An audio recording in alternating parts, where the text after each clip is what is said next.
ठीक है ना। बस मैं थोड़ी देर में, अभी ये फेसबुक लाइव जा रहा है। बहुत शुक्रिया नाज़रीन, मैं सनम एजाज हूँ और इस लाइव में हम सब जाहिर है मुजफ्फर बेग का यहाँ पे आना, महबूबा मुफ्ती के घर पहुँचना, ये सबसे बड़ा सवाल है और उसी सवाल को लेकर आगे बात करते हैं। सही तजमुल मेरे साथ है। Tajamul, all of a sudden Muzaffar Baig का महबूबा मुफ्ती के घर आना, क्या कोई वाकई में कोई बड़ा ब्रेक थ्रू है या रूटीन की नॉर्मल प्रैक्टिस है?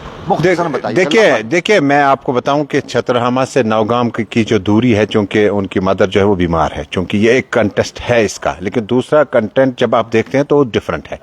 बेग साहब एक बड़ी शख्सियत है सियासत में और इसी नौगाम से यहाँ सियासत शुरू हुई है मुफ्ती साहब के साथ।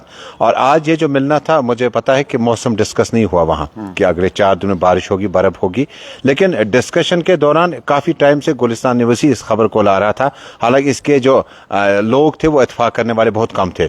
मुझे लगता है आज उनके घर जाना, अहले खाना से मिलना, अपनी बच्चियों को साथ लेकर आना, एक वक्त में जिस वक्त सफीना बेग जो है बड़े अच्छे पायदान पे है और सियासत का रुख जो है उनका वो थोड़ा सा मुख्तलिफ है, लेकिन पीडीपी में रहकर जो मुजफ्फर हुसैन बेग और उनकी फैमिली को जितना उरूज मिला, जितना जिस जगह वो पहुंचे, और शायद हालात और भी थे। जब ईडी ने इनको बुलाया था, महबूबा जी के मदर को बुलाया था, उस वक्त कोई उनके घर नहीं गया। उस वक्त हालांकि कुछ लीडरों ने अपनी तकरीर में बात कही थी कि नहीं बुलाना चाहिए था, लेकिन मुझे लगता है कि आज जो महबूबा मुफ्ती के साथ मुलाकात हुई, ये कोई आम मुलाकात नहीं है। इसके नतीजे मुलाकात है, ये बिल्कुल सियासी मुलाकात है, लेकिन इसके पस मंजर में कहते हैं ना कि सियासतदान जो है वो हीला बहाना ढूंढता है कि कोई बीमार हो।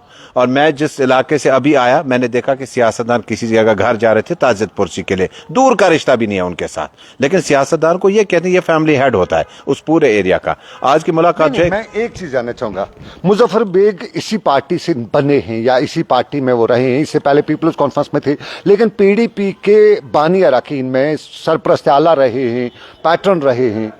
आज उनके वापस जाने में, सपोज वो पार्टी ज्वाइन करते हैं, क्योंकि अगर उन्होंने आज ऐसी कोई बात नहीं की, क्या पीडीपी कोई फायदा? उनने छोड़ा ही कब था। देखिए जब प्राइम मिनिस्टर से जब प्राइम मिनिस्टर से मुलाकात हुई तो उन्होंने कहा था कि मैं एज मुजफ्फर बेग मिलने जा रहा हूं, मैं पीसी से, कोटे से नहीं। वो उनके साथ गए, उनकी गाड़ी में गए, लेकिन उसके बाद वो किसी बड़ी मीटिंग में नजर नहीं आए।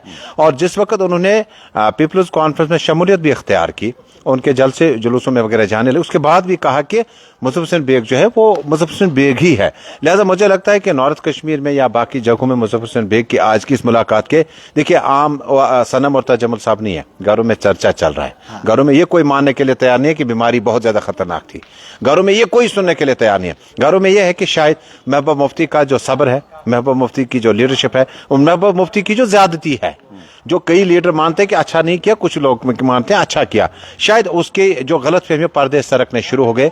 और आज की इस मुलाकात के बाद जो है आहिस्ता, हालांकि जब पब्लिक रिएक्शन जाएगा, जब मिनिस्टर फॉर्मर डिप्टी सीएम से हम पूछेंगे, वो कहेंगे अगर कोई बीमार है, उनके घर में खाया पिया उठे बैठे हैं, मुफ्ती साहब के बड़े क्लोज रहे, उनके बच्चे उनके घर में, अगर आज कोई परेशान है हमें जाना चाहिए था। लेकिन मुझे लगता है कि ये जो मुलाकात है ये बिल्कुल सियासी नवियत की है।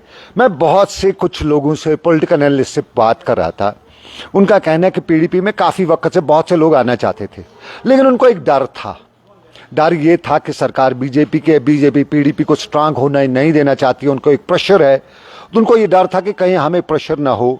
और आज मुजफ्फर बेग की ये पीडीपी की क़यादत से मिलना, अभी हम जाना नहीं कहते हैं, इससे एक वो वहम टूट जाएगा कि क्योंकि मुजफ्फर बेग अगर पीडीपी पे वापस जाते हैं तो मुजफ्फर बेग का एक कद है, उनकी वज़ीर-ए-आज़म के साथ जो पहचान है, इसलिए ईडी वगैरह या दूसरे इदारे उनको हाथ नहीं डाल सकते हैं।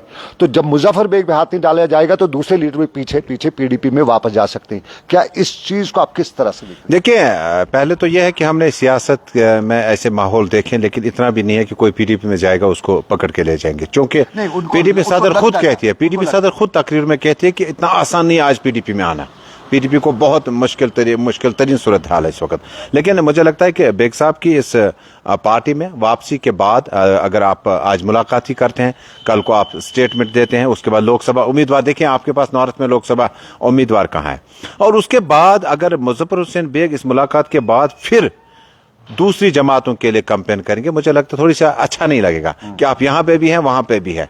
और बेहतर होता कि जिस मुलाकात को आज आपने एक दरवाजा खोल दिया उन लीडरान के लिए जो वहम में है, जो परेशानी में है, मुझे लगता है कि अच्छी शुरुआत मानी जा सकती है। मुझे हुसैन बेग की इस मुलाकात के बाद बाकी लीडरान भी जो है अपनी पसंद के मुताबिक अपनी अपनी पार्टी में वापस बहुत से लोग उनके बारे में अफवाहें थी, उनके फैमिली से भी बात होती थी, वो बताते थे कि हाँ तैयार हैं पीडीपी में जाने को, लेकिन डायरेक्ट कहीं हमें परेशान न होना पड़े। तो इससे क्या कुछ देखिए, इसका एक पॉजिटिव एस्पेक्ट है, बिल्कुल है। जिस तरह से बेग साहब की इस मुलाकात के बाद अगर मुलाकातें और तवील हो जाती हैं या मुलाकातें और क्लोज आ जाती है तो मुझे लगता है उन वहम और परेशान जो लोग हैं जो आना चाहते हैं या वापसी करना चाहते हैं लेकिन डर रहे हैं, मुझे लगता है उन्हें एक कप्तान मिला है। और कप्तान की बात की आपने, पीडीपी को कोई नुकसान तो इससे नहीं है?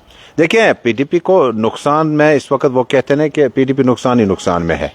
और अगर आप आने से नुकसान में ये एक नाइट वॉचमैन के तौर पर आएगा। जिस तरह से बड़ी फास्ट विकेटों पे जब ओपनिंग जोड़ी टूट जाती है फिर बॉलर को भेजते हैं नाइट वॉचमैन के तौर पर। बेग साहब के इस सफ में शामिल होने से, हालांकि अभी कहना कबल वक्त होगा कि वो आएंगे नहीं आएंगे, उनका भी एक सियासी अपनी फिलासफी है, लेकिन मुझे लगता है कि एक कप्तान का रोल जो है वो बेग साहब कर सकते हैं। अगर मुझे लगता है अगर उनके मरासिम जो है बाकी सियासतदानों के साथ ज्यादा खराब नहीं है। चलिए, ये मरासिम हुई पीडीपी की बात। एक मुख्तसर जानेगा नेशनल कॉन्फ्रेंस का।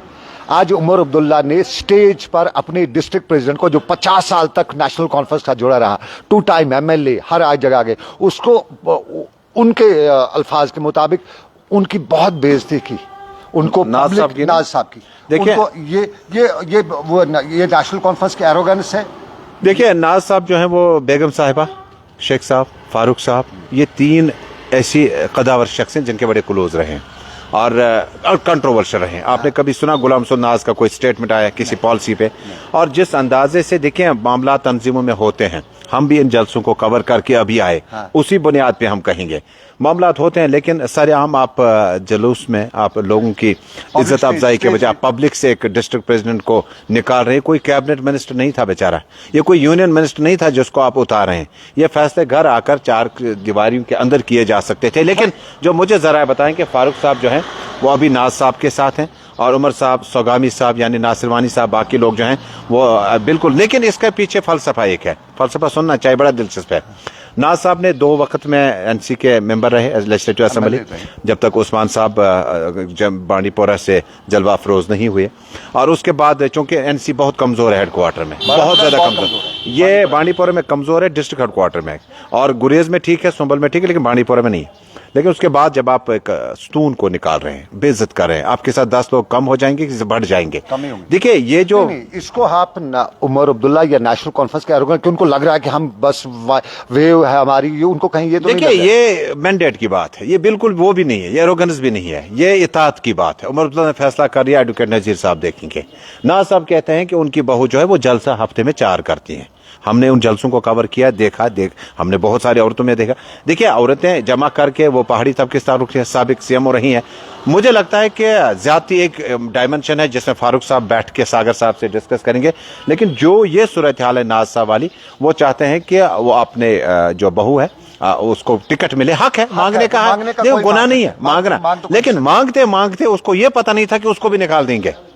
लेकिन मुझे लगता है कि इससे नेशनल कॉन्फ्रेंस और कमजोर हो जाएगी, जो मुत्हिद हो जा सकती थी। लेकिन एडवोकेट नजीर साहब को इस जलसे में जो जिम्मेदारी मिली थी और आज कॉन्स्टिट्यूंसी का ऐलान किया गया, नजीर साहब ही है। और अब नजीर साहब देखते हैं वो किस तरह से माइनस नाज साहब को नेशनल कॉन्फ्रेंस को बांडीपोरा डिस्ट्रिक्ट हेडक्वार्टर में चला। बहुत शुक्रिया सईद तजुमुल। मेरे साथी सईद तजुमुल, 2 बड़े मामला हैं। एक मामला मुजफ्फर हुसैन बेग का पीडीपी के महबूबा मुफ्ती से आज मुलाकात करना, और मुलाकात के साथ साथ आगे की क्या रणनीति या राजनीति बनती है उस पर बात करना। और दूसरा बड़ा मामला डिस्ट्रिक्ट प्रेसिडेंट जिसने लगभग जिंदगी के बेहतर 50-60 साल जो है वो नेशनल कॉन्फ्रेंस को दिए, उसको स्टेज पर पार्टी से निकालना वर्कर्स के सामने, ये क्या मामला है? ये दोनों मुद्दे थे और अभी बस इतना ही। इन्हीं मुद्दों के साथ आगे भी आपके साथ जुड़े रहेंगे। दीजिए इजाजत, रखिए अपना ख्याल, अल्लाह हाफिज।